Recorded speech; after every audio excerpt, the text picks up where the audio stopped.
দিদা সেটা রাখতেছি, এটা আমার দিদা। এই দিদার তো কিছু একটা পাবো, এই দাঁতের ভান্ডার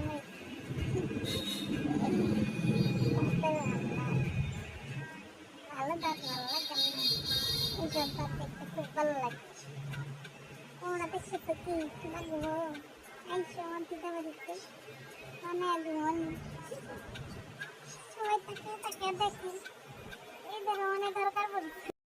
অনলাইনে এইসব বিক্রি হয়, নাম্বার দেওয়া আছে স্ক্রিনে। তোর লাগবো নাকি? এবার লাগবে, লজ্জা পায় দাঁত দেখতে, কে জানে সেটা তো লজ্জা। ওকে সেট করছি কিন্তু ঠিকমতো সেট হয় নাই, এদিকে এদিকে